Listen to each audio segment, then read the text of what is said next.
Hey, last time When I we were saw you, talking, you you have. were wearing a gold helmet reading your book in the middle of a roller skating rink. Well, that's a weird thing to be doing. I thought it was great. Or- I was keeping that secret. Well, when does this podcast come out? That's a good question. When does this podcast come out? Well, that Maybe video will come before? out the week of like June 20th ish. So it's okay if this podcast is being heard prior to June 20th because anyone who taps into the Claim It podcast deserves to know that the author, known as Trisha Huffman, makes a cameo in our next music video wearing a gold safety slash motorcycle helmet, dressed as her book because she's effing the shoulds and doing the wants. Yeah, I'm really excited. I'm I don't think excited to I've see ever how seen that an turns out. author quite embody their book as much as you have through this promotional process, especially in the video. I was like, because I dressed in the same colors as the book, or just. Yeah. Yeah, specifically that. Yeah, that was nice. Yeah, yeah. I didn't even do that on purpose. I brought a different outfit to wear. Oh. And that was just a last minute. Oh, I also have this gold skirt. Oh, And yeah. then the wardrobe person was like, "Oh, we prefer that outfit." And I was like, "Oh, that actually does work because it Yeah, it also works great. matches my book, which I'm going to work to try to plant in the video somehow because in that video or in that song, you say I F in say the F in the shoulds. shoulds. Yeah, exactly. I say,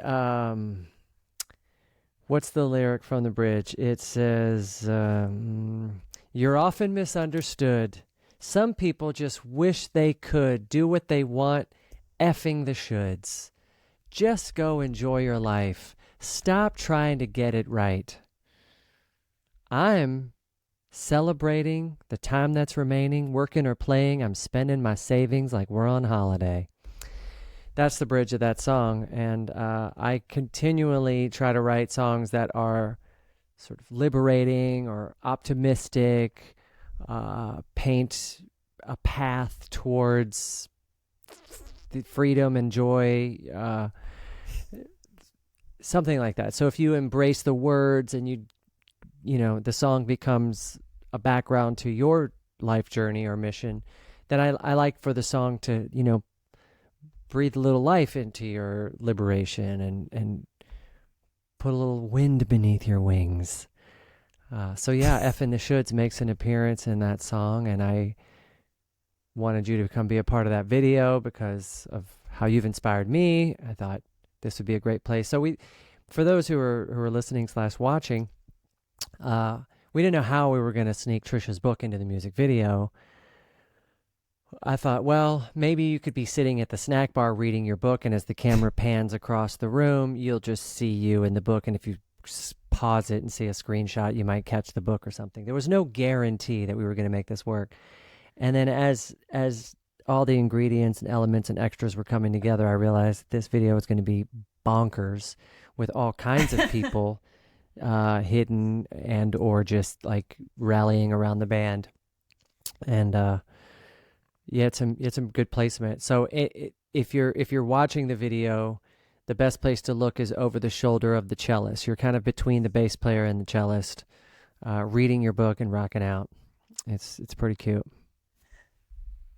Yeah, we'll see if it makes. Yeah, Jason was like, "Oh yeah, we're shooting the music video for because the song is Feel Good too, right?" Feel Good too. Yeah, it's not the sequel to Feel Good 1. It's Feel Good also, which means do the thing that you love to do, and I'm going to feel good too.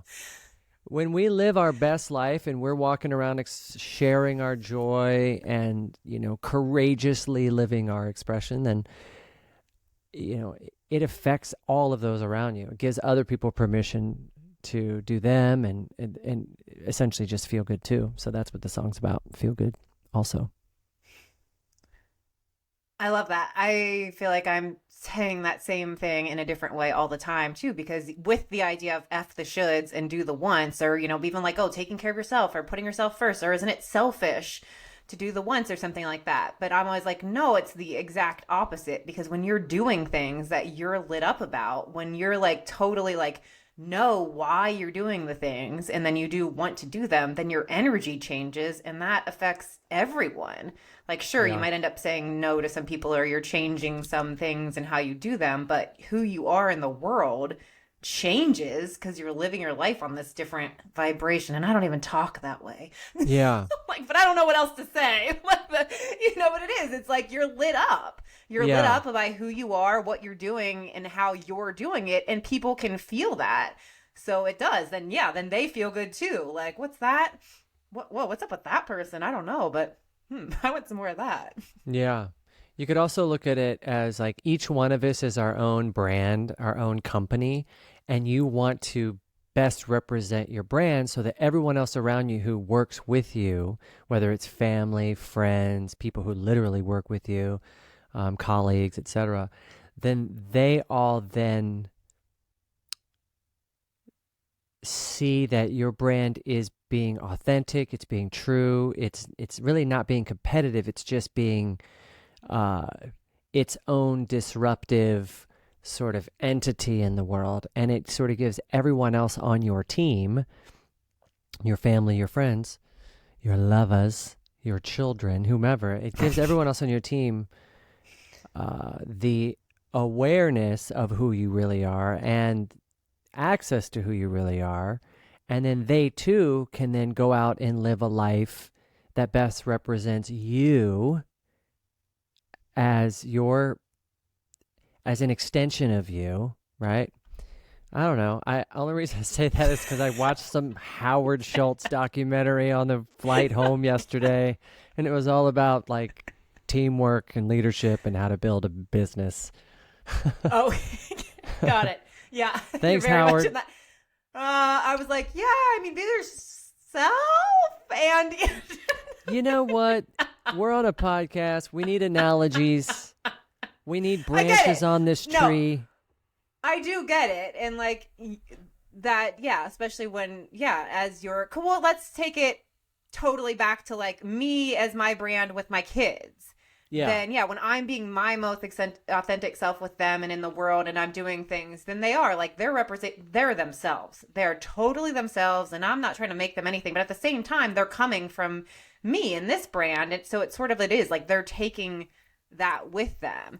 And whether, Yeah. yeah, no matter what company you're working for, your people that are working for you, like, right, you want them to be themselves and be who they are. They're not trying to be like, you have to follow these directions, but like, right, they're emanating that which comes from you out into the world through their work too. Is that what Yeah. you're trying to say there? Yeah. And then if we all Howard show Schwartz. up authentically doing what we love, then we can see how our missions align.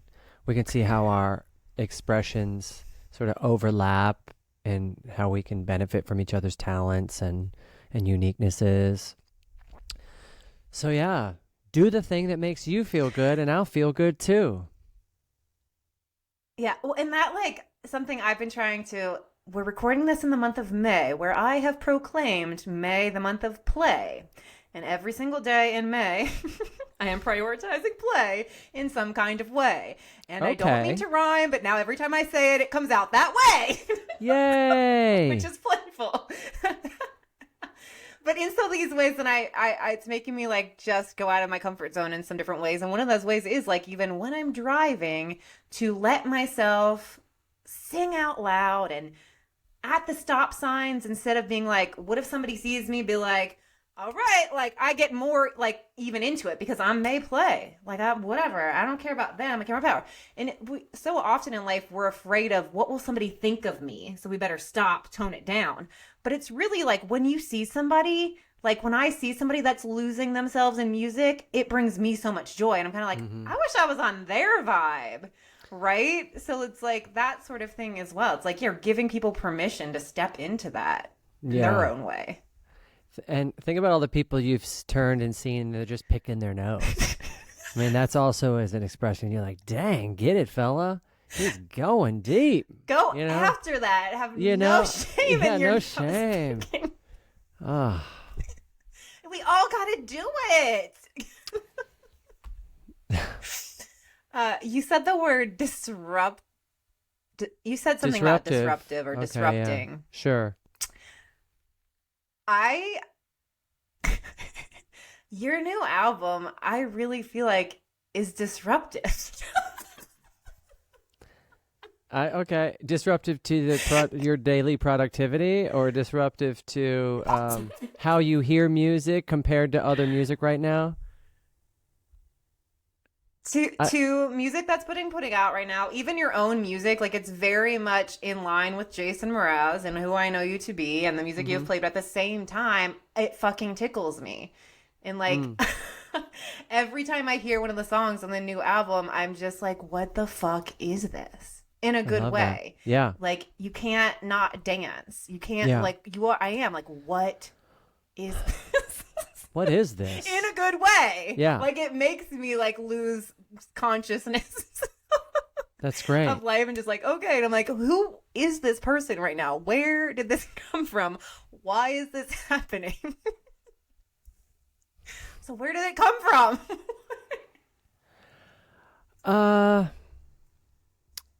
Well, it comes from partly not wanting to repeat myself. Like I've done singer-songwriter, I've done pop, I've done pop rock, I've done alt pop rock, I've done acoustic swinginess, I've done acoustic wispiness. And so like I want to keep trying to make sounds and songs that that I don't yet have in my catalog, that I don't yet have in my show, songs that sound and feel very exciting to me to perform. So it's partly that of like wanting to always stay fresh. It's also because I have a live show, I know what my live show still has yet to have. So that also pushes me to create songs like this. It's also a little bit of, having had enough experiences creating albums and songs, it's like I know a little bit better of what I want in how to make something. Also, the pandemic / lockdown gave me time to just experiment with keyboards, with production techniques, with just playing piano in general, diving into melodies, diving into emotions. So there was a lot of things that just came together to make this album especially unique. I also didn't have anybody over my shoulder, no committee or anyone saying it needs to be like this or like that. Not a single person. I just got to make the album that I wanted with Raining Jane, and we turned it in. It's like, this is it. This is our record. Take it or leave it.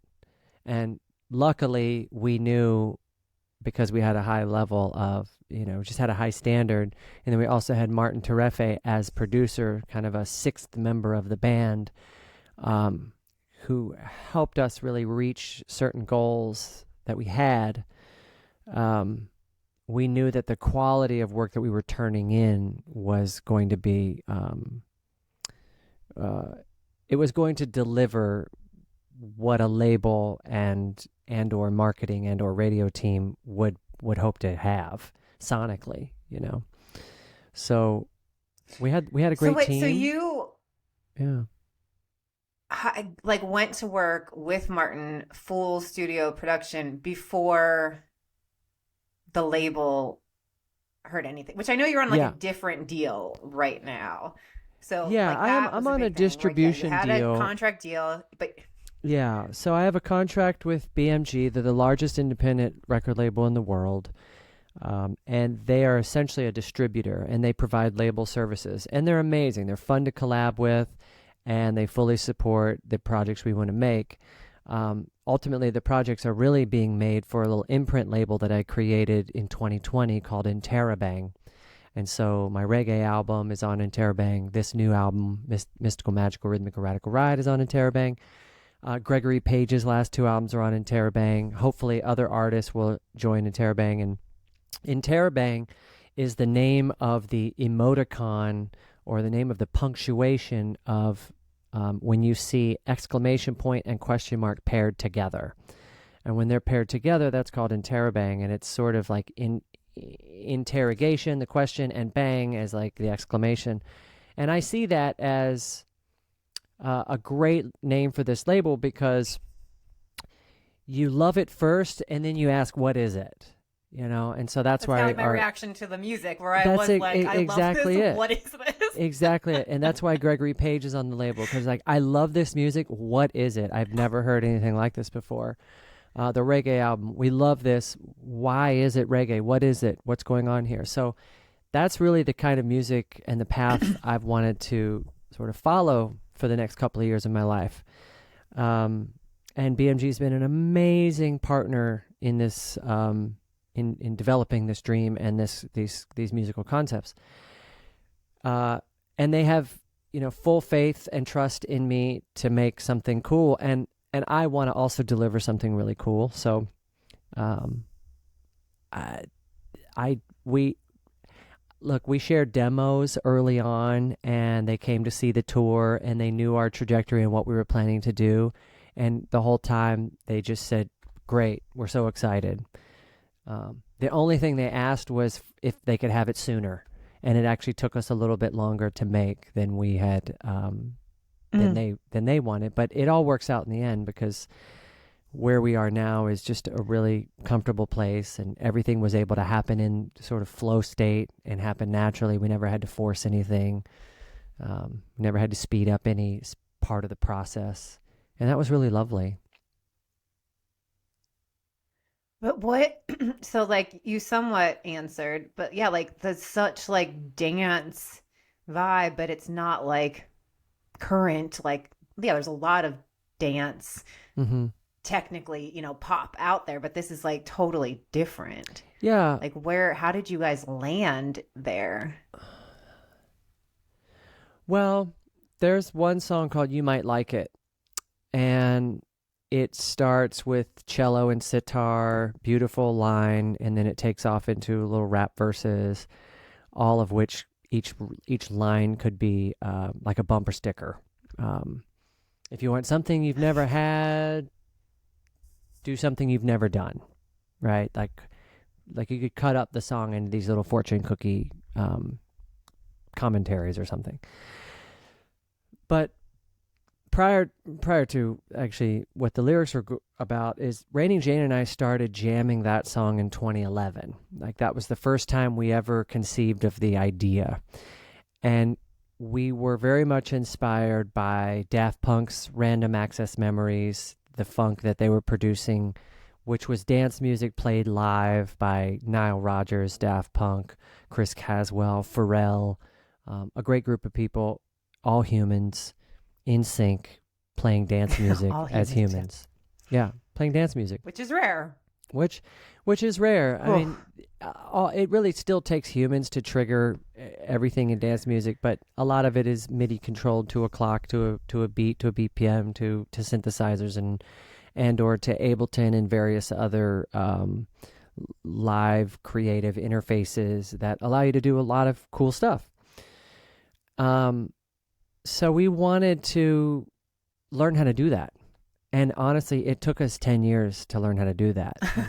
We're not using an app. We're not using a computer interface to like get us there quickly. We want to learn how to like groove and find a pocket and work out the song arrangement and how can we still play this as just 5 people. And it took a lot of demos and a lot of trying. And I feel like right before we went on tour last summer, I finally made a demo that took the best of 10 years of trying and narrowed it down to this really simple formula that became the song. And the song doesn't really have an ending, but we just play out. We just jam out and give you a chance to dance. You might like it, you might love it, that sort of ending. And so I guess my answer is just that it took a long time. It took a lot of time for some of these songs to be fully realized. Uh, I kept a folder of songs that I was working on with Raining Jane over the last 10, 5, 3 years, that we would have these writing sessions and create music together. And they would just live in their own folder. And so I was like, I knew one day I'd be making another Raining Jane album, so I only want to use these songs. And we were also determined to make something that was very different from the last Raining Jane album, which was 2014's Yes album, which was very, acoustic based, harmonically pleasing. We wanted to build on that and try something a little more rhythmic, a little more funky. And we just worked really hard, Trisha, to figure out how to do that. Now, I will say, once we got in the studio, we did have other players that join us, and we will have other players that join us on tour, because while we write the song and create sort of the foundation, there are still some extra hands. Like Nikolai Torp came in and played amazing synthesizers, because that's his library, that's his knowledge, that's his history. So he would put these cool risers and these cool arpeggiated synth parts underneath the music that we made, that just enhanced the record a little bit cosmically. We had a guest drummer for a couple of tracks, Sterling Campbell, who was formerly in Duran Duran. He comes from the 80s. He is a dance drummer. And he and Mona were in the same room. He would play kick and snare and like drive this beat like an engine. And Mona would be right next to him playing her bongos and shakers and cajon and rhythm to create this sort of dynamic groove between the two of them. And then sometimes they'd switch places, and then Mona would play the drums and then he would play the percussion around her. So that was cool because he's a very seasoned dance drummer.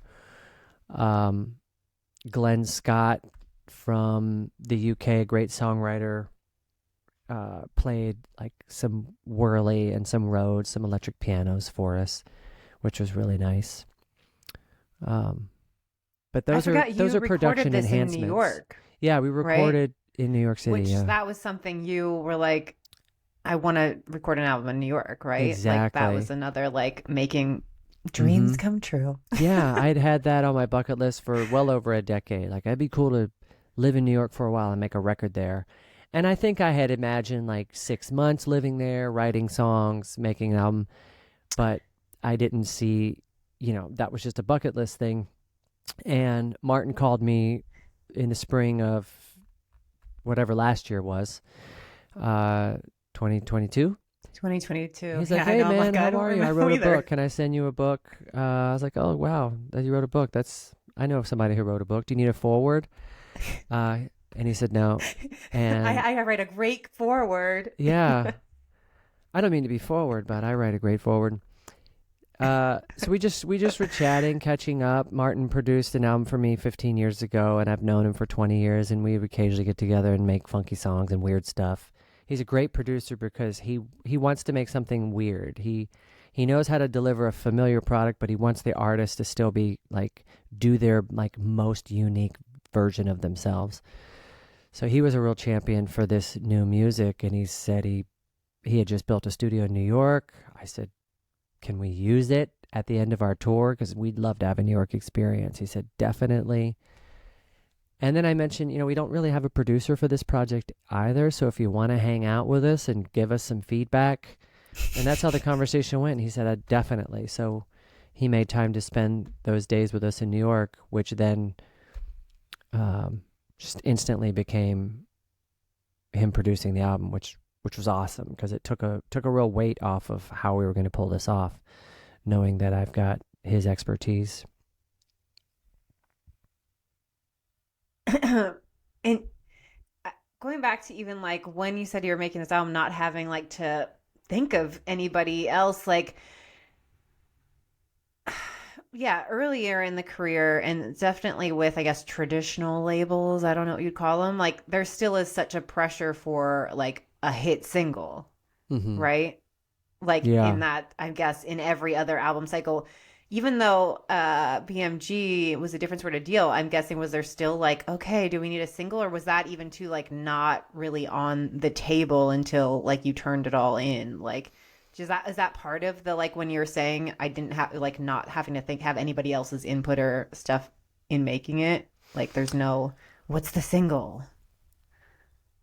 Or is Right. that just now part of like any artist? Like that is really how music does work. A song does have to hit some way to get out there. Like, Yeah, it definitely helps to have a song um, represent the record and be out there, working for you as a piece of the record. So right now I feel like Dancing is doing really well, especially internationally. It's on a lot of radio. And that's super cool because then it it gives the album some awareness. So it does help to still have a single out there. It's for artist awareness, it's for album awareness, and obviously the label gets really excited because if if they're co-investing in this project to get it made and put some energy into promoting it, um, there needs to be some kind of there honestly there needs to be as many opportunities for the album as possible, as many revenue streams, as many awareness possibilities, whatever, because that will then help pay back, all of the time and energy and effort that they put into it. So yeah, a single still is kind of a magic ingredient driving force to a record. I knew that we needed a single, and then I also knew that we had one quite early on into our tour last summer. So I had said earlier in this interview that BMG asked if they could have a record sooner than later, which was, let's just say it was March of last year. And I said, well, we've got a lot of great songs, but we'd love to take them on tour first, because that to me gives us an opportunity to work them out live on stage and get feedback from the audience. And they're like, okay, fair enough, makes sense. So we did that.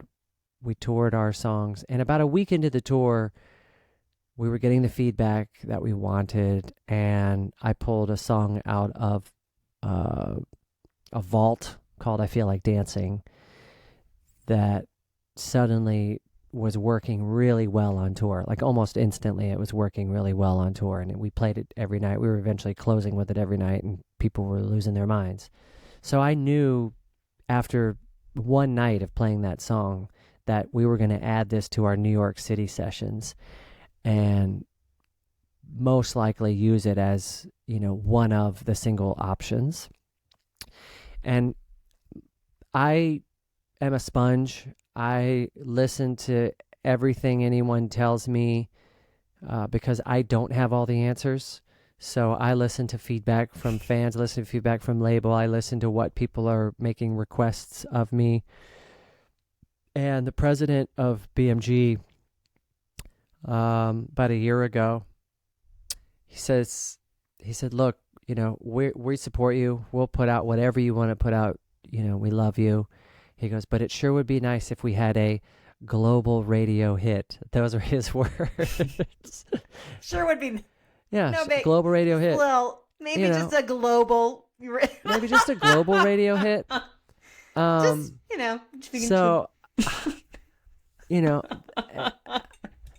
I left that meeting going, well, duh. Like, who doesn't want a global radio hit? Everybody needs a global radio hit.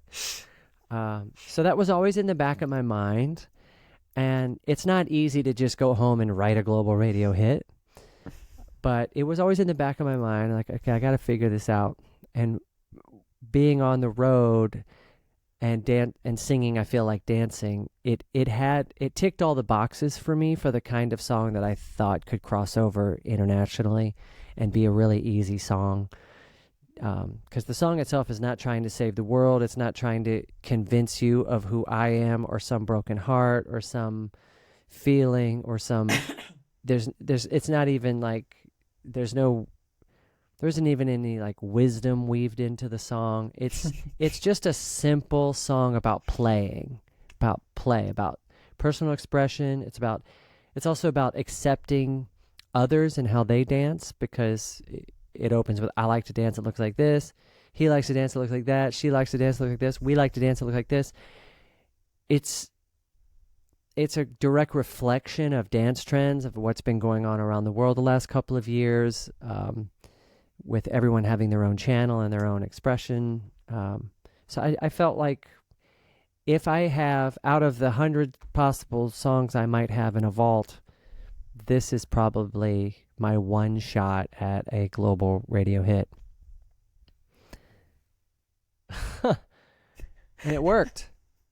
I mean, I don't know how big like of a hit it is. It takes time to really measure something like that, but it's still on the radio internationally. It's doing really well. So it's yeah, I know. Crazy. At one point you said it was like, when I do know, Bodhi, my kid's dad, was in Asia when you had said like, oh yeah, I think they said it's, in some charts or whatever. And I texted him and he was like, yeah, I've actually been hearing it in like coffee shops and stuff, like when he was waiting. But yeah, it got like pretty big over there. And then on the UK too, right? Yeah, it's in UK. It's doing really well in the Netherlands and in Germany. I just had it's a global I just had a day with Adam King, our drummer from Mr. A to Z King. Era. I spent the day with him on Saturday in Brighton, and he does sound for a documentary series on Formula One. So he travels all around the world recording sound.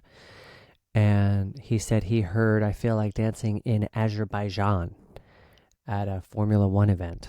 So most people don't even know where Azerbaijan is. Or Bahrain. Maybe it was Bahrain. Might have been Bahrain. I think I know where it is, but I'm not sure. But you were saying like, that song doesn't really have, this, it's fun. Not like super powerful message or something. But at the same time, I feel like it does subtly, because dancing is one way that I realized I did like worry so much about what people thought of me. Mm-hmm. Like, I don't know, growing up at dances and stuff, I've always been like, I'm too cool.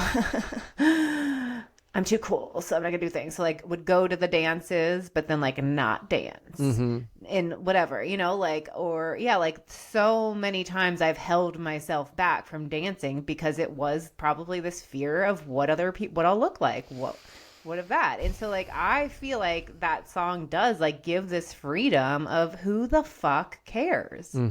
What you look like. Yeah, that person looks like this, that person looks like that.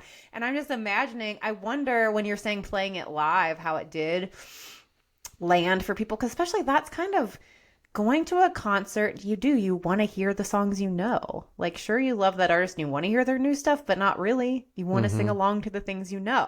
Yeah. So playing new songs, like the artist wants to do that, of course. And then also I'm sure there's this like, okay, how's this gonna go?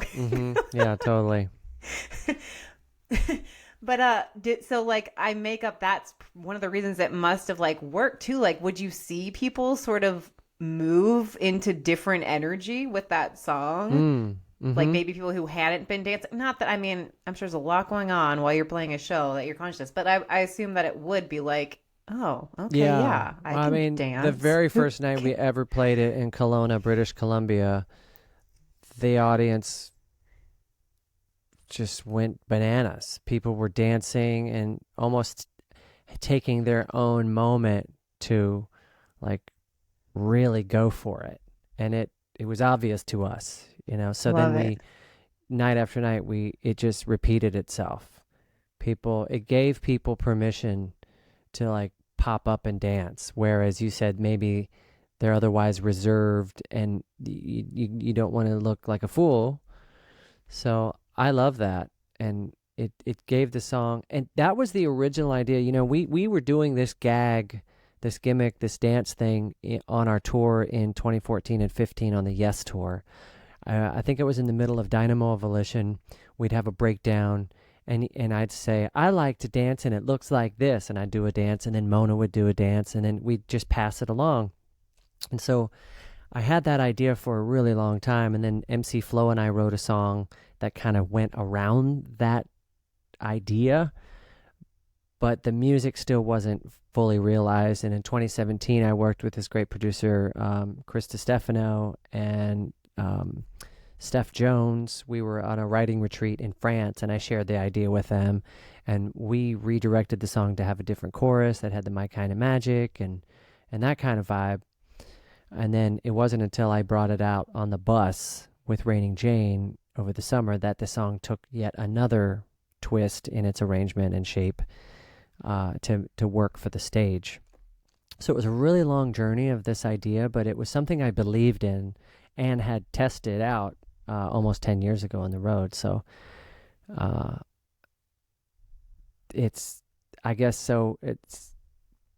you're right. The song does have a sense of purpose. It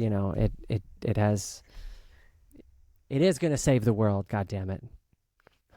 It's going to save the world.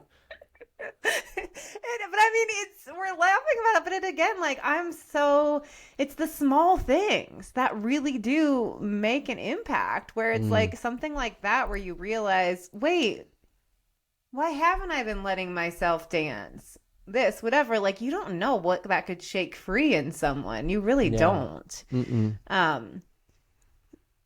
Speaking about being in front of audiences and they may not be wanting to hear that, how was it being an opener? You were just an opener for Jimmy Buffett a couple weeks ago. I loved being an opener. I thought about that like, whoa, that's a different experience. I mean, you're a well-known guy in your hometown, so I'm sure you're well received, but still, different audience. And like, they're not all in their seats waiting to see you.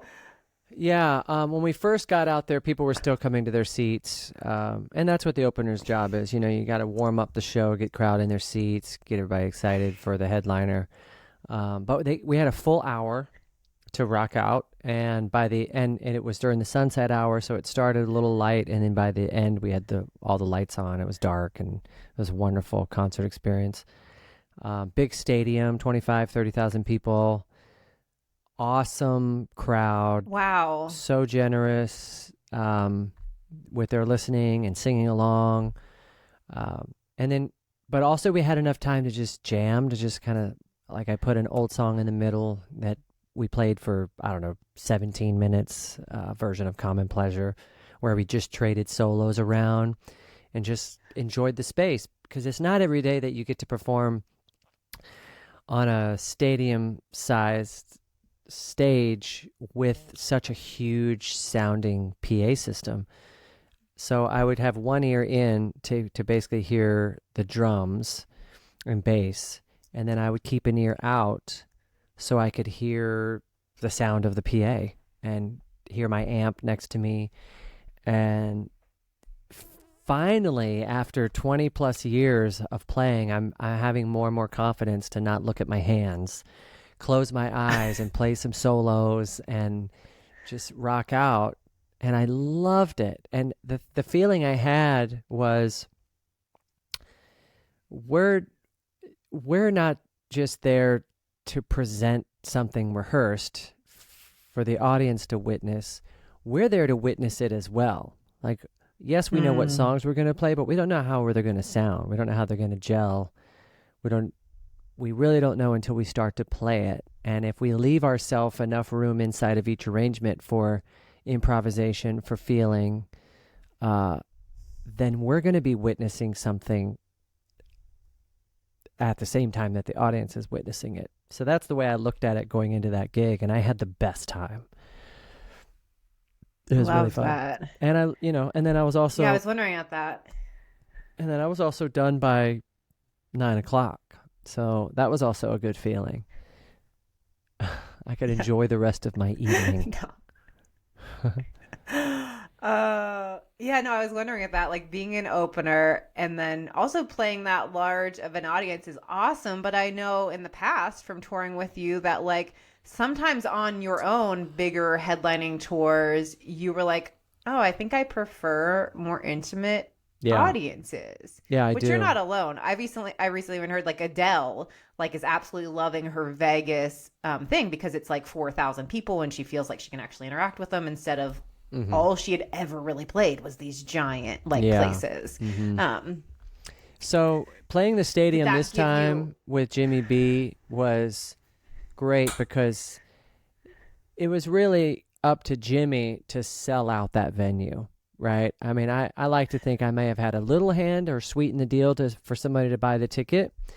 And our music's not that different. You know, he's like I would say my singer-songwriter genre is a derivative of the work he put in through the 70s and 80s as, in, you know, as a sort of a jokester, romantic, Like, come have fun. Yeah, like earthy, enjoy your yeah, life. enjoy your life singer songwriter. I'm not that different than what he's doing. So I think our audiences do overlap. But I knew that it was really his audience and it was his show. So that for me, there was no pressure. If it's my headlining show and they put me in an arena or a stadium, then the pressure's on me to sell those tickets. The pressure's on me to entertain that audience for the bulk of the night and to make them feel good about the ticket value, to make them feel good about leaving the house that night and parking and being part of the herd that, has to move in and out of the venue. So I don't like the pressure of a large venue. And then also the pressure of will this translate and will this connect to the back row? Will they be entertained the whole time? Will the sound be any good for everyone in the room? I don't like those pressures in a big venue because there's too many variables that I think would make it challenging to win over everybody in the audience. I know as a fan of music, I don't want to go to a sporting venue to see music. And I don't want to go to a venue that has 20,000 other people at it seeing the music. I want to go to small things that feel special, that I feel like I'm a part of a very, you had to be there kind of event. Instead of, oh, I was there, everybody was there, the whole town was there. Yeah, Oh I my don't know, just God. personal pref. Taylor Swift right now. It's way going like Dude, the Taylor Swift unbelievable. tour. That She has more she's people like, outside of her venues than I have inside my what? venues. No, I know, like in that, and so that's what it is like. I mean, I'm like, oh yeah, I would want to see that show, but at the same time, like, but no, how much money are you going to pay? And then you are like at the top tier of whatever, where yeah, you're mostly watching on a screen and it's being streamed on TikTok live. I'm like, I've seen lots of glimpses of her shows, but yeah, at the same time, I do understand the pull, and she is like epic what she has created for herself and standing. But yeah, it is interesting of like night after night, like the people that are going to those and yeah, standing outside Mm-hmm. in the Yeah. shows. They're not paying, but I also imagine the traffic and how they're getting to have to stand outside Mm. that show to be able Mm-hmm. to hear a part of that. It is so amazing. Yeah. She's done an Speaking amazing of job. too in that moment, no, I fucking yeah. That's too like I was never like, oh wow, I'm such a like you when you did I'm Yours on the tour with her when she came to LA that one time and she was having guests on every time. And Mm-hmm. so I was there for that. And Mm-hmm. I was like excited to be there, but I wasn't like, oh, I'm a Taylor Swift fan, but like, yeah, she's awesome. But over the years, I am like, she's a fucking legend. Yeah. Like what how could anybody not be like this person, knows what she's doing? And like yeah, and the fact that yeah, she re-recorded all the music and during the pandemic put out those albums that were different than the style and like whatever. It's like yeah, I'm like, how can anyone think that this person is not Yeah. a true What artist? she's experiencing right now is not like an accident, but She's like it's the 33. culmination of her 20 years that she's put in to build up a loyal fan base and take them on the ride with her. That it's not any artist can we'll be able to reach what she's doing, So I'm glad that I'm glad that they all have that. They meaning she and her audience. It's cool. Yeah. Yeah, and she fucking works for it though too. Like doing that 3.5 hour set, plus she's dancing in the set. Like she doesn't need to be doing all that shit, and she is. Like she is, and in the rain. Did you see that Nashville? She did like.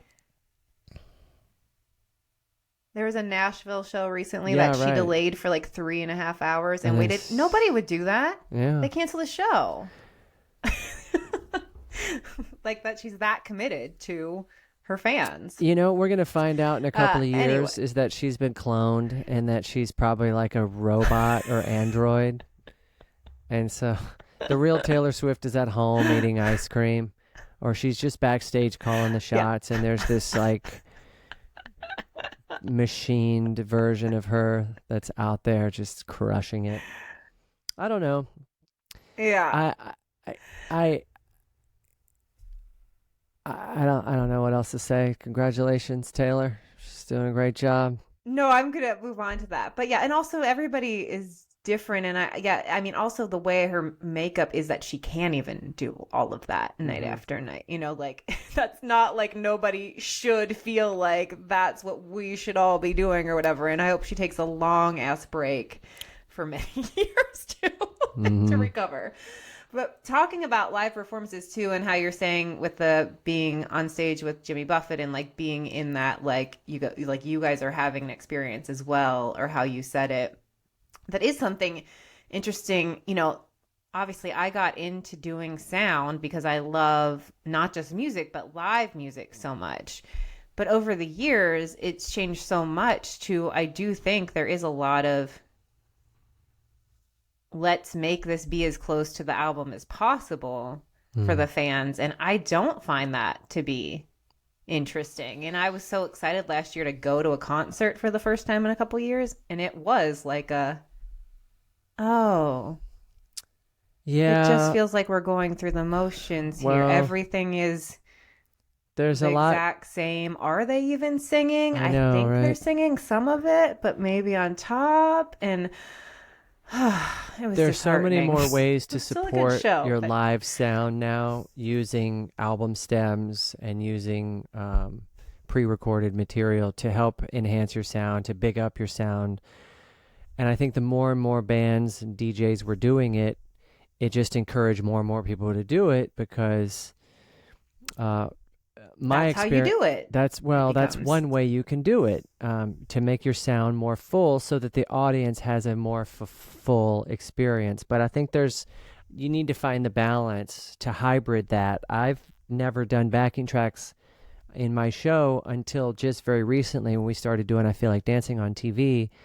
We brought in some laser sounds that I recorded on the album that Daniel plays on the keyboard. And we added some backing track vocals that were underneath Raining Jane. So they're still singing, but like when we record the album, I record Raining Jane like 6 times. And so they end up with this really big sound to their voice. And live, if I only have 2 of them on stage, I want to enhance their sound. So I actually brought in the tracks from the record, and they're not that loud, but they kind of create a doubling effect of their voice. So that was the first time I used it, and I did that to try to make the song sound as much like the single as possible when we're on TV. And I know a lot of bands do that throughout their whole show. When we were on tour a couple of years ago in Brazil, we went on after this band that had the biggest sound ever. And usually when you have a big sound, it's because in the studio you might have a lot of effects on your drums, or even many different drums sandwiched on top of each other that create like a big drum sound.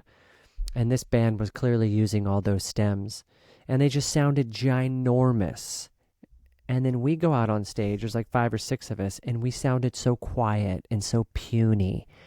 And I felt like it sounded like we were a failure, but we were still doing our part. And what normally sounded loud to us sounded very weak because we went on after this like mega sound band. So I think there's no rules, but I think finding the hybrid or making it great for your audience, but also still make it live is where I want to stay. I'd rather employ 12 people, which is what I'm doing this summer, and bring enough people to play the parts rather than just rely on a laptop to play all the parts and have a few people on stage. But, sometimes your budget can't afford that. Sometimes you just can't afford to put that many people in hotels and on airplanes and stuff. So it's, to each their own. You can choose your own adventure. But yeah, No, I don't want to see a totally. show And that that does suck to have that experience. I don't want to see a show too whose lights are so perfectly timed with every drum fill, because that shows me that drum fill is exactly the same every night, and that whole show is timed to a click so that the lights and everything and the music are one. So for us, it takes a lot of rehearsal for our lighting guy to start learning, oh yeah, there's a drum fill right here. Let me see if I can enhance that drum fill with a few of these shots. To me, that's old fashioned, but that's the fun of live theater, and it's different every night because of that. So yeah, I don't know that I'd fully enjoy going to a, fully automated show that's already programmed. Yeah. And obviously there's space for everybody. It was just like, and I'm guessing, I don't know if other people even noticed the things I was noticing or not. Mm-hmm. So like to everybody else in the world, maybe they had no clue, but I was like, oh, this is everything is time to this, that, whatever. It's the same. Like, and even these cool special moments. Oh, this is the cool special moment of every night, which that happens in tour. Like the banter becomes the same, like whatever. But yeah, I also remember back in the day when I was a sound engineer at a venue. So it was like I worked at the venue. So every night a new band was coming through. That was awesome. And one that I loved so much and looked up to, they were like sound check, everything was so, and it was a more acoustic sort of act. So I don't even think they had tracks. They just so were like, it has to sound exactly like the single. And so it was so interesting because I was like, wow, how talented are they? But then I was like, it didn't really feel emotional to me because it sounded exacty like what it sounded like in my car listening to it on the way over. So I don't know. I hope I admire you for continuing to do Well, let me break it it down live for you. and to add the people. Let me break it down like this. Everybody's going to have a completely different experience at a concert. Some people are just going to be looking at outfits. Yeah. That's their thing. Some people might just love drummers and want to count how many things the drummer's doing. Like, you never know what people are into, right? Me, whenever I listen to music or see a concert, I'm always thinking, what would I do to this to make it better? Or how would I approach this? Like, that's just me. I can't listen to any music without start to think, how would I do this? And what would I do to make it better? And sometimes I wish I didn't think that way, but whatever. It's just how I critique music. And then it makes me want to play music. I'm inspired by things I hear and things I see. But let me break it down for you like this. The magic of music, I think, is in the creative process, in the conceiving of the music. However that happens, through the instrument, through the writing, through the communion with the divine, like whatever happens. Through the communion with other players, through the happy accidents that occur while recording, all of it. The creative process, you just got to lay it all out there and witness the music being made. Well, the live show then can either be a recital where you perform what you made, or it can be a recreation of that magic. And I would much prefer the latter, to recreate the magic, to start on stage somehow vulnerable with a blank slate, nothing pre-recorded, no plan other than the band and I figuring out how we're going to start and how we're going to stop. but everything that you witness is live, and you're witnessing the artist sort of struggle and be vulnerable and breathe it all into new life and play it into new life, and hopefully happy accidents occur that audience gets to feel they're connected to, and so that's what I hope for everyone to experience when they go to a live show, is that they're witnessing the creative process live on stage. They're not just getting a recreation or a recital of something that's already been made, and now it's just on a showcase platform. That's it. Yeah, I agree, as someone who enjoys music and doesn't play it. Although I've been learning how to play the piano with the app that Awesome. I got Zia. Man, it's hard.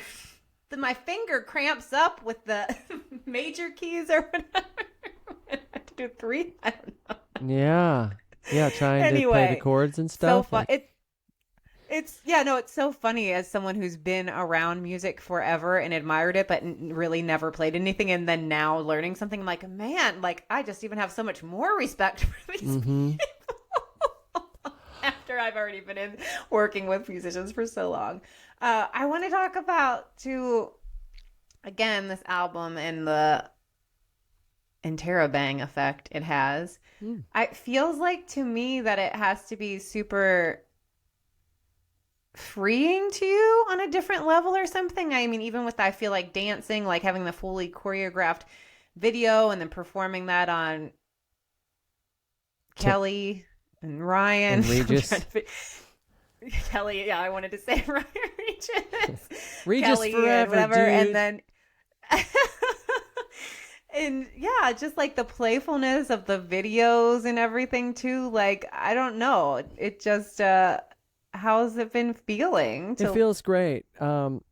This is the first project that I've made outside of a label and outside of a management. There's no one telling us what to do.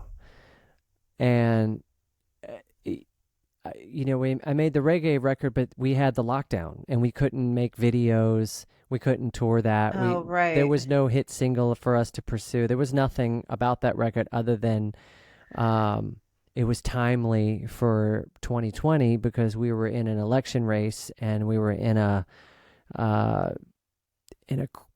the end of a crazy administration. That album was designed to counteract all the negativity that we'd been experiencing for the past 4 years. But I didn't have the freedom. I didn't have the joy of really promoting and marketing that album.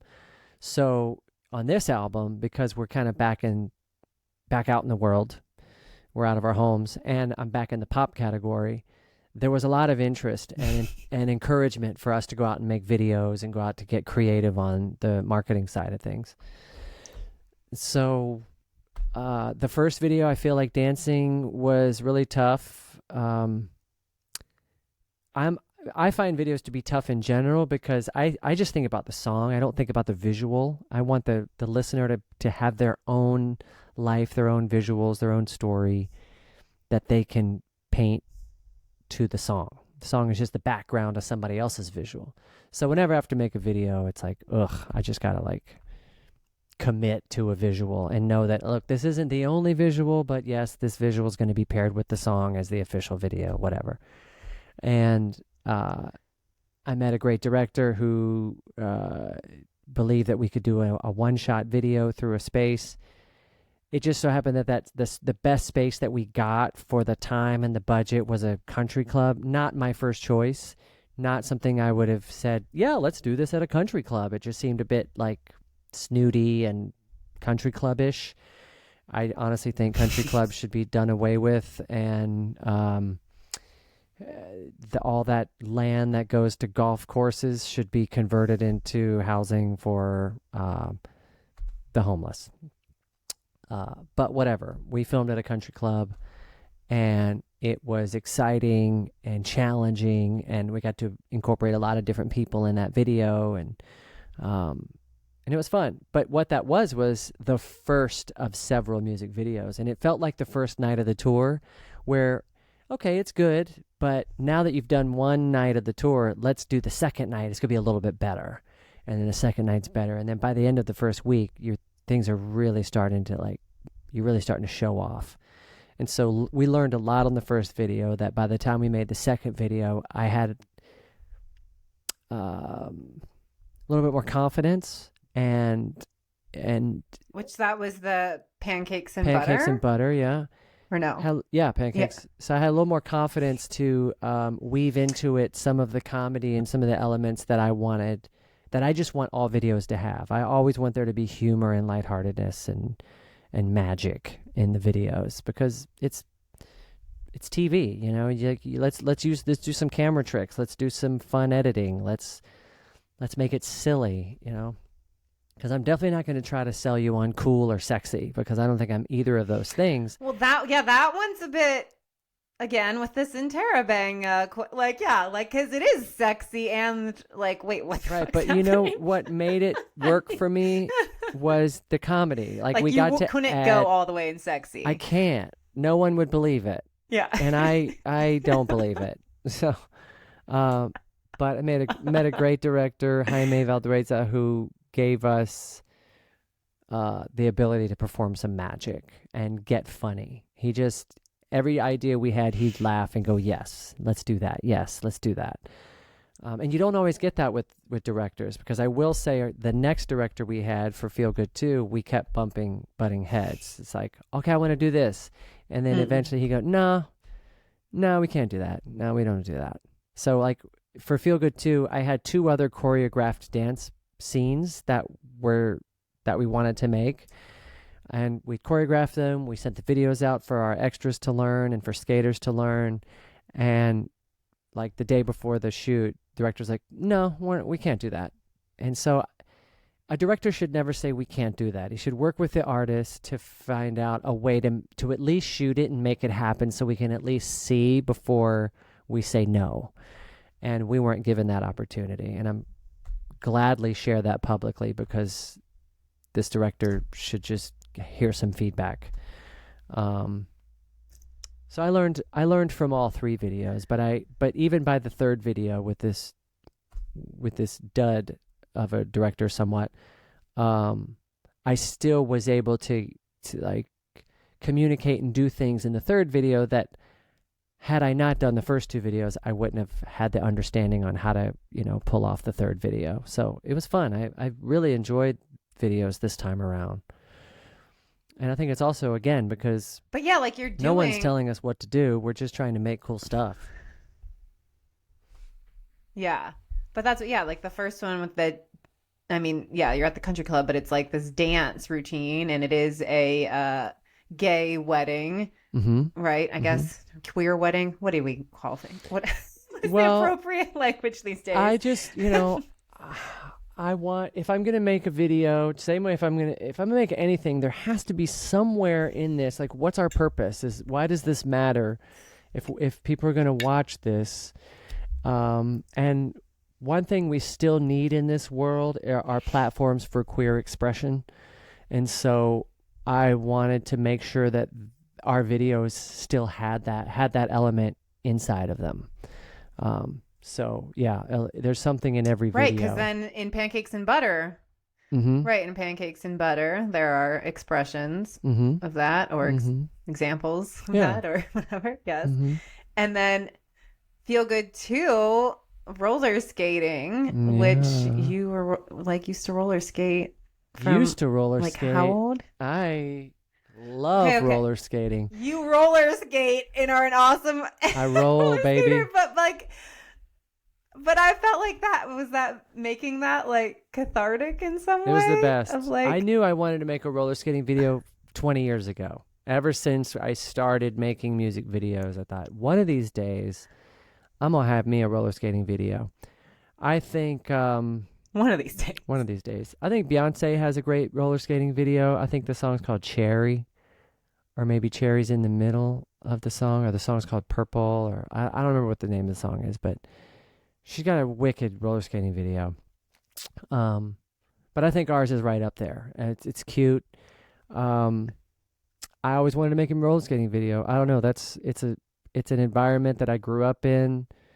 It's one of the environments where I first heard my own original music played, because when I was in 8th grade, I wrote a song and I recorded it on a back of a dance single, and I gave it to the DJ at the skating rink, and he played it, and everybody skated to it, and I just felt I felt the power of recording music and having people like vibe to it. So I was 13. I switched to rollerblades in high school and college, and I used to skate around New York City, going on errands for people in my apartment building, getting groceries and or, special libations. I'd go out on my rollerblades, grab them. Did you charge for that, or was it just fun? It was just fun. Did you have I was about to say, did you start your own? You're DoorDash. I should have. I wasn't smart enough. I just wanted a reason to hit the streets, and I'd be right in traffic. I'd hold on to taxi cabs. I'd be flying. So I've always been into going fast on wheels. And then I forgot about it. And then I don't know. I started doing other things, totally forgot. And then in 2012, had a New Year's Eve party, and we roller skated in the driveway. Remember that? And that was yeah, I have the roller skates. Yeah. I forgot that's what they were from. That was a comeback. I was like, whoa, skating, I can still do it. And then in 2017, Rainy Jane had a 40th birthday party at Moonlight, and I put skates on again. And I was like, holy cow, I love this. It just kept coming back in my life over and over again. And pandemic, I started skating a lot. And so Feel Good is really the result of spending a lot of hours at the roller rink listening to new hip hop and listening to electronic music and building a playlist on my phone of songs to skate to. I knew I wanted to have a song that I could skate to, or a song that sounded like, it was from the skate world, and ultimately try to make a music video for it as well. And I think it came out great. But you'll notice in the video. Have you seen it? Yeah, it's great. But okay. Well, because I'm it's not out yet. It would have benefited from one or two more dance sequences, because the skating stops. About halfway through the video, the skating stops, because for some reason the DJ is like, no, we're just not going to skate anymore. We're just going to see the band. And that's fine. The band is beautiful. It's great. We have a good time. But there were supposed to be some big dance numbers in there. But whatever.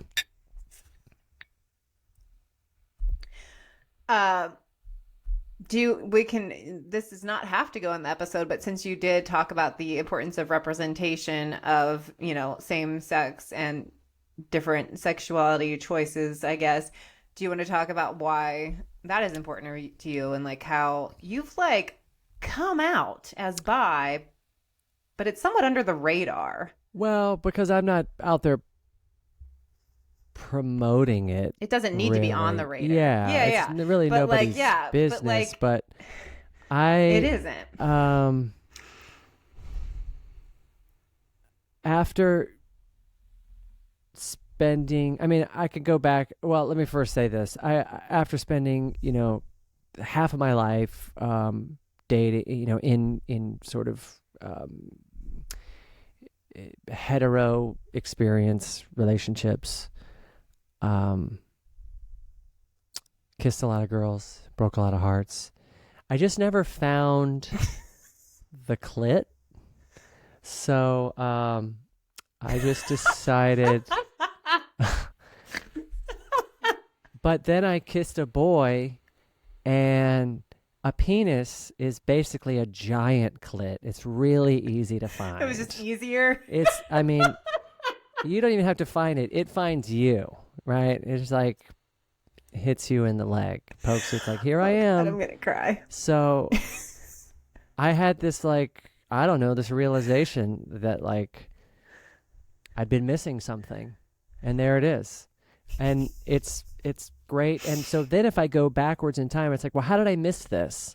And I think it's because I didn't have access, or there was just less, queer expression in the world 40 years ago, 30 years ago. it's slowly been unraveling. You know, I watched Madonna's Truth or Dare documentary 100 times when I was in high school.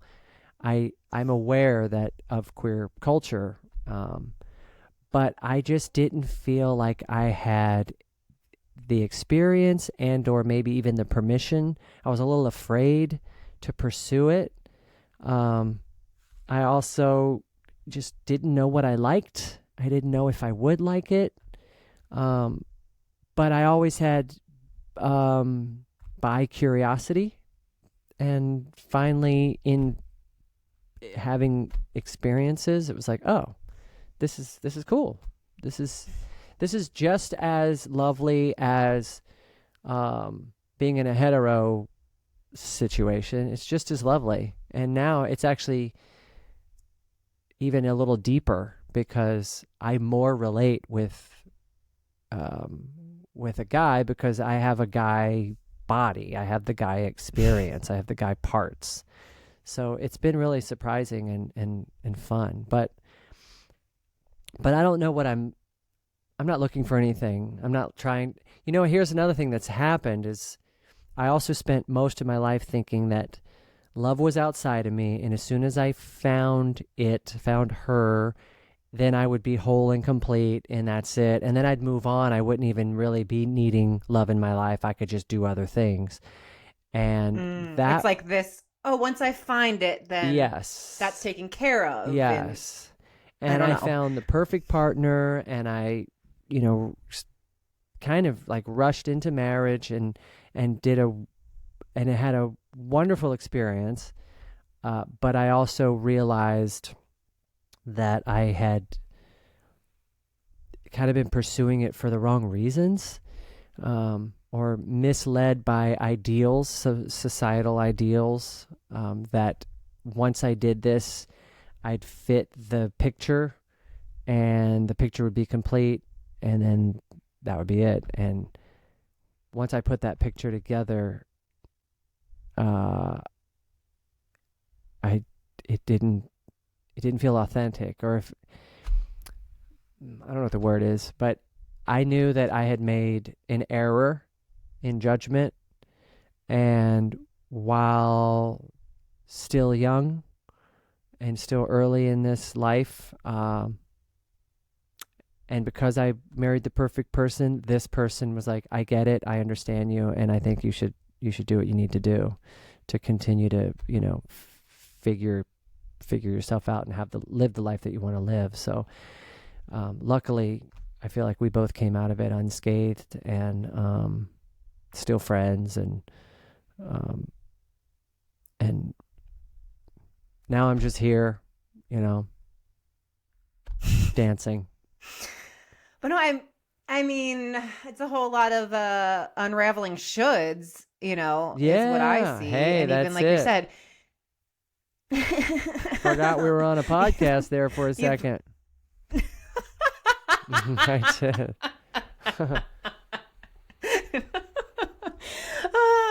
Well, I mean, and that's the thing too, where, you know, when I said it's like, oh, you've sort of come out, but it's like under the radar, and you're like, well, nobody needs to know, and that's the truth. And then that's also, but that's the fact though. But the more people talk about their own experiences, then other people are able to give themselves permission. So it's kind of this fucked up thing. It's like, yeah, we don't owe anybody any explanations, and you don't, or this is who I am. We don't have to, because I also think we're not like ever one thing, period, whether it's our sexuality or anything. We're like these evolving humans. Yeah, totally. And we may for one moment be like, I am this, and this is what I'm doing, this is what I'm here to do, and then, you know, then there's this other information that comes in or whatever. So we're never like this like this is it. Yeah. But like, I do think for so many people, yeah, growing up, no, this is your this or that. This is what's right. Yes, you get married, and you get married to someone of the opposite sex. No, this, that, whatever, that we are learning by society and these shoulds and church and parents and that. And then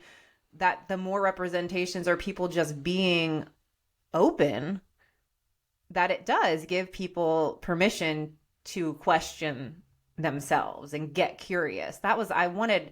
a working subtitle for my book was like, get curious about who you are, That's what you cool. want, and why you want it. Because it is a lot of asking yourself questions instead of, oh, I should do this. I should do this. I should do that. And then it's like, well, wait, why am I doing that? Why do I feel that? And a Mm-hmm. lot of times when we question it, it's like, that isn't even coming from me. It's that's what the world Right. wants for me, or that's what I've been told, or I should stay in this marriage because I do love this human. Yeah. And that's what I was told to do. But wait, I love this human and I don't know if this is actually the best life for both of us. Right. Yeah, I spent most of my life just sort of mimicking things I saw around me and, relationships, attitudes, beliefs, musicians. I mean, I really did like fake it till you make it. I just mimicked so much, almost like I wanted to impress everyone who was around me, or I wanted to like show everyone around me that I'm like you. Um, and, or, yeah, and try and mimic what society had been throwing at me through the very narrow lane that I came up through in that sort of Southern Baptist East Coast Bible Belt American family, nuclear family, whatever it was, just look good, looking good. Just try to look good. Well, and do you feel like coming from a child, like your parents divorced when you were fairly young, Mm-hmm. right? Yeah, I was 4. Was that then what impact, so I never got married, and obviously I still have a life that I am living, so I may someday, but I that was not on my like plan. But I do think a part of that was that my parents got divorced when I was in college after my entire like I Mm. remember like starting at 4th grade they got split up, and then I just was like, will you people please get a divorce? Like they got back together, and I Mm. was like, this is, you guys are miserable. So I wonder if that impacted me. Like, I'm good to have kids and not be married. I don't need to Sure. follow those rules. Mm-hmm. Whereas you don't have kids, whatever. But like, do you think that your parents' divorce somehow like made you want to get Yeah, married? it did, because they split when I was so young, and I saw the suffering uh, that was occurring during that time, and it felt like such an inconvenience my whole life to go back and forth between two households. I remember even telling people out loud, like, there is a perfect person out there. There is a perfect person, and I'm going to meet the one. And when I meet the one, I'm going to avoid divorce, and it's going to be, that's it. Watch, I'm going to have victory that my parents didn't have. But that was Hmm. that was an error in judgment, because my parents actually do have victory. My mom and dad both remarried and have been for 35 years in both in successful marriages. They just happen to be their second marriage. Um, so yeah, I did have this strange desire to try to not be like them. So did that mess with you even more when you were going through your own, trying to figure out what are we doing No, here? it didn't mess with me anymore. It just made me realize that I was trying to fix something that happened to me when I was 4. That's really it. I was just trying to fix that, um, and it didn't need to be fixed. That was it. Yeah. That's when people found out that Bodhi and I like split up. Everybody's like, "Oh, I'm so sorry. I'm so sorry." And I was like, "You don't need to say you're sorry. You can congratulate me for making the best choice for my life moving forward." I didn't even know And y'all it were wasn't together. like to be like you didn't know we were together. I mean, I didn't. I knew you both, that you knew that you were going to have the experience to create people, and then you were going to co-parent those people. And I loved it. I loved how clear you We two were were. together. Well, you were definitely together for a couple of times. We were we were together for a couple times. No, and we lived together.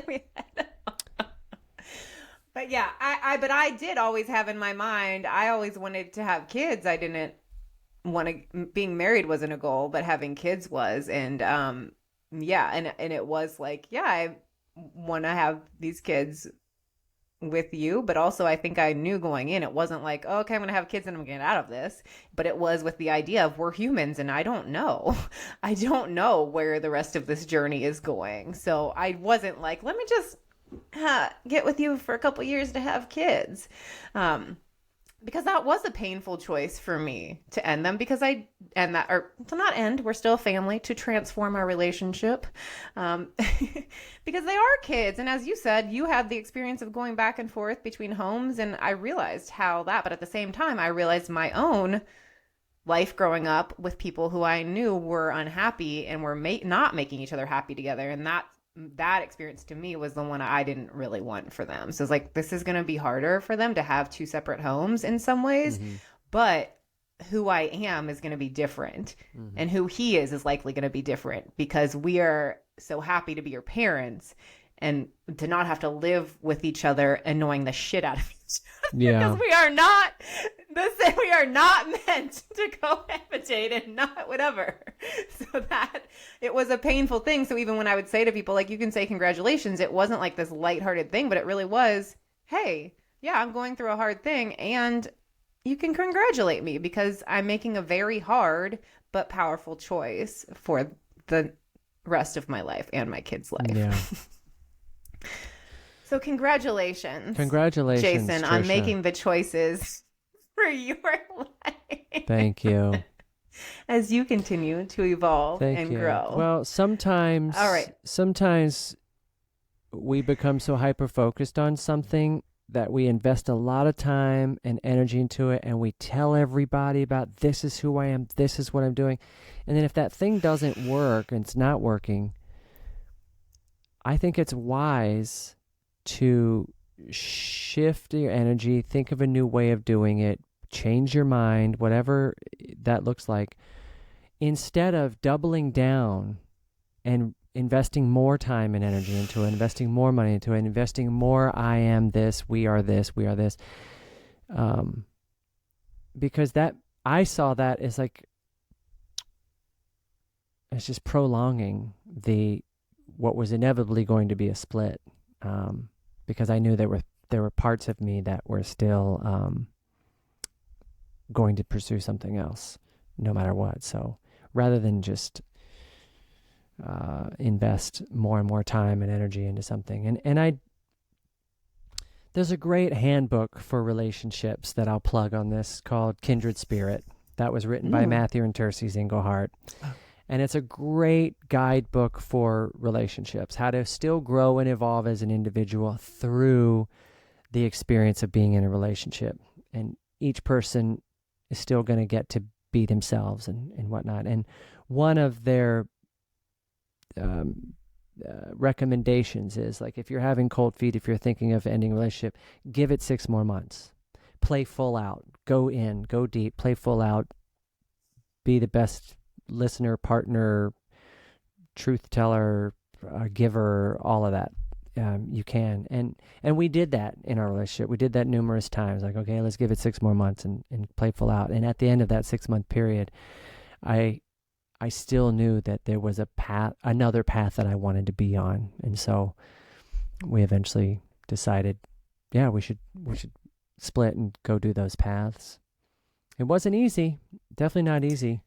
But I'm really happy to be on the other side of it. And I also feel really happy that I'm not also holding this person trapped in a relationship just because it would look good for us to stay together. I knew that by ending it, it would give her the freedom to go and find a partner who wants to be in that situation, in that experience. Yeah, and when you're saying, because you at the beginning you were sort of relating it to like a project too. If you're like, okay, I'm telling everybody I'm doing this thing, or the relationship too, then sometimes people might like, oh, but I said I was going to do that thing, so Mm-hmm. I should do that thing because people say I'm going to do that Yeah. thing. But that relates to one of my current favorite mantras, which is who cares? Yeah. Like what matters is you care Yeah. and like your partner or whatever cares, like to do something just because you said you would, Mm-hmm. but you realize, wait, this isn't for me, Right. my heart isn't this in this, Mm-hmm. wait, this isn't the best option for me. Mm-hmm. That's the most fucked up thing to be like, well, but I said, like, I'm like, yes, let's be of integrity, let's be people of our word, but not if it's not really your word anymore because you're just doing That's it it. Yeah. because you said you would. There's no integrity in that. Yeah. And I honestly, I knew this even Like, before the marriage, but I was like, well, I said I was gonna marry. I still got to go through with it. I still got to do it. So it took me a few years to finally actually put on the brakes and go, this isn't for me. But looking back, I already knew even before the wedding, but I've always been a little bit of a late bloomer. well, that sometimes we no, like sometimes we know, but we don't listen because the idea still calls to us or the vision or something. So I Yeah. think too that whenever you realize, oh man, I knew, didn't I? That it's just like, okay, and then like take that information for later instead of like there's no point in like carrying shame Right. for like Totally. fuck. Totally. And like what did those years end up teaching you and showing you? And they were beautiful They were while somewhat painful years in amazing. the figuring Yeah, out. and That insane. yeah, the years were so good. It For really did make it hard to like break up and change that life because I was so loved and nourished and taken care of in that relationship. Like it was really hard to say I don't want this because so much of it was so easy and wonderful. But I love being much further downstream now and going, okay, take it easy next time. And now you're on a mystical, magical, rhythmical, radical ride. I said it. Great job. Maybe you're always on that ride. No, I just wanted to like interlude. I was like, I've been trying to like let me say the album title. Good job. Yes. Now I'm on a mystical, magical, rhythmical, radical ride. Feels great. Well, I guess you have always been on this ride, perhaps. But does it feel Yeah. even more so Yeah. after these years? Can you say that 10 times fast? Do you want me to say it 10 times fast for your listeners? I mean, I can. You can. I can do anything. Do you do that like at night? Like you can. He's a very quick picker upper of things. Yeah. It's almost frustrating, but it's not frustrating because it's like, damn, yep, of course he's gonna pick that up real quick. Yeah. Juggling Oh, syllables. I was counting. Oh, you really want me to go for it?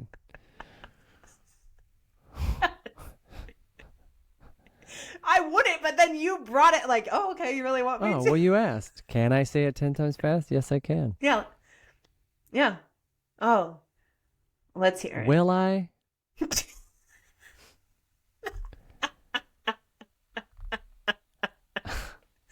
All right, I'll let you wrap it up. All right. I was really okay. Well, you can at least say it like one time. Okay, mystical, fast. magical, rhythmical, radical ride. Mystical, magical, rhythmical, radical ride. Mystical, magical, rhythmical, radical ride. All right. Wow, that's impressive. Mm. All right. I love you. Thanks. Love you too. This was fun. Are you? This is one thing I like to like say, Mm-hmm. and will then also say to you. I'll be like, yeah, I'm happy. When people are like, "How are you?" I'm happy with my life choices. Okay. How are you? You're happy with your life? You're happy with your life choices? I am happy with my life Are choices. you happy with your life choices? Yeah, I really am. I was on an airplane yesterday, flying home from England, and I was flipping through photographs on my phone, and now there are thousands. And anywhere I landed, I was like, oh, wow, look at that. Oh, look at that. Oh, I remember that. That was fun. Oh, look at that. And by the end of, I don't know, 15 minutes of browsing, I thought, I've had a pretty good life. I've had a great life. I love where I'm at. Still doing cool stuff. And that's all I ever wanted to do. I didn't want to have a real job. I had those. I was a janitor. I worked at a tobacco shop, worked for the postal service. I worked in construction. You can go back to episode 1 of Claim It to hear the full story. There it is. And for the last 20 plus years, since I was 21, and I'm going to be 46 this year, so going on 25 years, I have been a musician, professional musician. I've not had a real job in 25 years. And I'm still creating things that I've never created before. You know, this album is filled with firsts. This album is also filled with moods, melodies, and orchestrations that are the result of studying music and practicing music that make me feel really good about what I've made.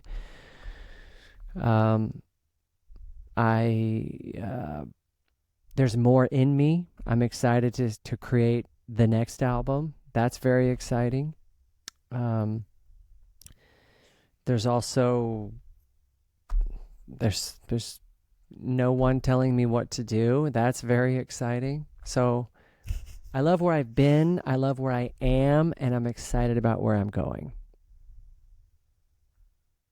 Love it. Which, by the way, do you know in our first podcast episode, I was calling bullshit on the quote, pick a job you love and you'll never work a day in your life. Mm-hmm. And I said, what did you think about that? And you said, well, living your dream is hard work, Mm-hmm. which is a lyric. That's right. And you might like it. But yeah, so I love that so much because now in the song, it's living your dream is hard work. Come on and try it. You might like it. Yeah. Right? Mm-hmm. Is that how it goes? Yeah, that's yeah. it. Mm-hmm. Which, yeah, but I love that you, not saying that that's where that came from, but I was just like, yeah, because I am all about, no, like you can pick what you love, but some days it's not going to be, oh, I'm excited to do this again and get on a plane or get on stage again. And so you have to find ways to like remind yourself, wait, why am I doing this? So I'm so happy that you really not seem like you are enjoying your fucking life and all the aspects of the dream work that you've created. Thanks. Yeah. I've learned that doing this job, you have to wear a lot of different hats. And I've learned, I've come to accept those seasons. I'm like, okay, like last week it was all promotion and I was touring all around Europe. And you could look at it two ways. Like, oh, I have to get up early. I have to travel all day, do interviews all day, blah, blah, blah. Or I could look at it as like, I get to be in Paris today. I get to talk about my album today. I get to be the spokesperson for my album. Like, I had the most fun last week doing promotion because I put on that promotion hat and I also saw like, what an awesome opportunity this is. So few artists get the chance to do this, to get to have the airwaves and the attention of media to talk about your project. So I loved every second of it. And love that. But it was hard. Your time zone jumping. And this week I've got a gig in Hawaii and then I'm going to Virginia right after that for my stepfather's memorial. And those two places are not close to each other. I'm not in Hawaii long enough to really enjoy what Hawaii has to offer. I'm going for a gig, and then I immediately fly to Virginia, which is kind of a drag, but for good reason. And then I fly back to LA for an album showcase, and I fly to Pittsburgh for a festival. And I could look at that as very hard, a lot of sitting, a lot of time zone jumping. It's tough on the body, it's tough on the brain. But I'm living my dream, and I love it. I absolutely love it. I love that I'm never in one place that long, that you can find me. I love being Oh, unreachable. speaking of your Europe stuff, that interview, the interview with was that Paris where he's saying the questions and somebody's whispering the translation in your ear at the same Yeah, time. Was that for that's for real? real. That's how I did all of my Paris promo. Philippe is a That's translator. bananas. How he's Sometimes like whispering in sometimes your he'd be ear. on a separate microphone and then I'd put an earpiece or a headphone on and I'd hear him in my ear, but sometimes we didn't have that luxury and he would just lean over and like whisper these sweet nothings in my ear. And thank God he didn't have COVID because I could feel his warm cigarette breath going into my ear. um it was great. It was great. There's no other way I could do But no, French media, because I don't know French and they're not going to speak English, so that's not true. Some of them did but speak no, that English and they were real very generous. really the real like really made me happy though because too like you could tell that you were like amused by it and not Hmm. like that could be super frustrating like trying to answer somebody they're talking super fast in French and then the same person's trying to whisper you the translation at the At the same same time in English. time. I imagine your brain is like what the fuck's But what the happening, fuck is so it happening made to me happy his to see brain? that you Because were he's enjoying it. he's listening to I he know that has he's to doing keep it that listening fast and talking at the same time. while he's And translating. Holy really shit. impressive. And then he would do the same thing. Kudos. Once I started talking, he would then start to do that in French back to the host. Oh So my God. that kid has a superpower for sure. Wow. That's amazing. Yeah. All right. I'll let you All go. right, I'll I go. love you. How do we Thanks. end the episode? Wait, I'll ask here, I'll ask you some final questions to wrap it up. What is a current go-to to raise your joy levels? Like maybe you are like, oh, press or this, you're tired. Like what's something you do to like, all right, let me get some joy. Hmm. Look at cat videos. I'm just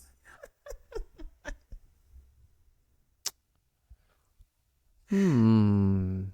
How did I raise my joy levels last week? Um, well, last week it was with coffee and croissant because I was in Europe and I love treats. I love pastries, especially in Europe, to pain au chocolat and little turnovers and little macaroons and cookies and things. So I was always early to breakfast so that I could, check out the continental breakfast. And coffee. I know it's probably not like the healthiest way to raise your joy levels, but I was into it. I love experiencing different coffees and getting that little bit of caffeine boost. That was fun. Yeah. No shame. Yeah. There's no shame. Sometimes, yeah, it's Yeah. like I still do. enjoy what you enjoy. I Life still is fucking short. do, my little stretchy routine in the morning, and I doodle in my journal, which makes me laugh. So that's always part of my raising the joy levels. But What is the doodle in your journal? Not journaling, but like I think putting the pen to paper is journaling. Whatever you do with the pen is up to right. you. And Yeah. sometimes freestyling a little doodle, a drawing of some kind, is just as entertaining as writing down the weird dreams I was having, probably because I was on melatonin trying to like balance out my time zones. I had a crazy dream that I think that raises my joy level too. It's just like trying to figure out what the hell my dreams were about. It was very real, but like UFOs came from out of the clouds and they were descending on the city. I was like, this isn't good. Everyone was enamored, like, no, this is good. This is good. They're we're gonna interact. I was like, no, they're not landing. They're putting together a giant vacuum cleaner and they're about to suck us all up because we're just like little ants or a nuisance on their new planet. And so then my dream was like out running and trying to find these crevices and hide out in places because this giant vacuum cleaner landed on Earth and started sucking people up. It was crazy. But I also thought, if I can write this down, I might be able to produce a Hollywood blockbuster. So I doodle things like that so I don't forget them. Got it. No, that's cool. I wasn't like, wait, you don't journal. It was just like, oh, that's cool. Like you just pick up your pen and like doodle. So maybe like a drawing or a phrase or like something. Yeah. I love Wordle, and I love playing the mini. I like a little mini crossword. But then I also love to doodle. And one of the things that's consistent in my doodles is I just draw a circle, and then I have to write underneath it what it is. So it could be like portal to another dimension, or it could be a snowman as seen from above. And it's just challenging the brain to try to guess what else is it. Did you get that from someone or something? Or you just one day decided to give yourself that task? That's interesting. I don't remember. I've been doing it for too long. One day I want to produce like a little book.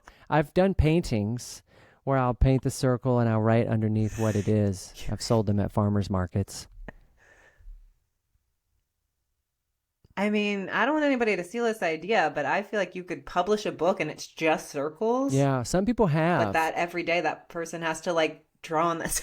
Yeah, Mona actually gave me a book called You Are a Circle, and it's brilliant. It's the same. Some guy painted a circle. He's an art teacher, and then on each page, he would either give a prompt or some wisdom that he, as an art teacher, would share with his students. So it's a brilliant book called You Are a Circle. But she gave me that after seeing that I was already doing these circle drawings in my journal. But wow, I'll send you some circles for you to see. Very cool. So that raises my joy level. Last question. Love it. Last question is, what are you claiming for yourself right now?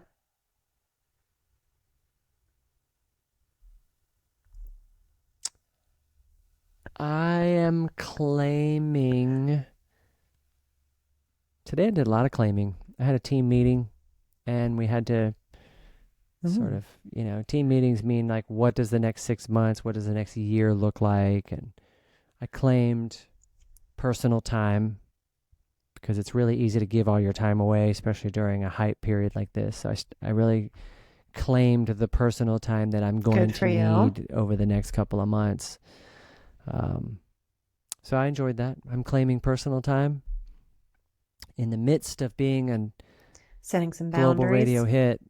I'm setting some boundaries to also be an isolated pot farmer. We're coming into the season, Trisha. Awesome. Somebody's got to water and trim them plants. Oh, the farming season. Yeah. Congratulations. It's just a once a year thing? Yeah. It's seasonal. Yeah, once a year. From okay. like early summer to early fall. It's not a long window. Like May to October. Got it. Big priority. Not necessarily a big priority, just All fun. Right.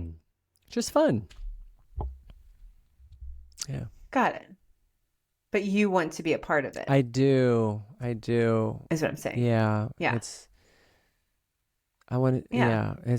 which is kind of cool, because obviously it could just be like, well, that's happening. Can I have some support making that happen? But you want to be a part of it. Yeah. Like right now, like a couple of years ago, I planted a thornless blackberry. And it's a beautiful plant. It's a vine. It's getting really big, and it doesn't have any thorns on it. So you can just reach right in and grab the blackberries without getting thorns. And it's flowered and it's covered in fruit, but they're not ripe yet. It's probably going to be another week or two. And I'm leaving. I've got to go on another round of shows and some more promotion. And like the idea of not being home when fruit comes to ripen, like the loquats on the tree are just about to turn orange, and they really require me being here to pull them all off the tree and process them and put them in the freezer or make fruit leather or whatever. It's ripe fruit. You got to use it. But it's just a window that it's ripe. And it always breaks my heart to be gone. Like, so I'm claiming personal time. Because even if stuff's like frozen. Well, it's also making sure whether if I'm somebody gone, else picks somebody it, would turns have, it, then you're not. somebody would have to pick it and process it and freeze it, and I'd have to pay somebody to do that, which is okay. But I like to interface with the plants and do things myself. So yes, I'm claiming personal time. Got it. So that I can stop and smell them roses. Stop and pick the blackberries. Mm-hmm.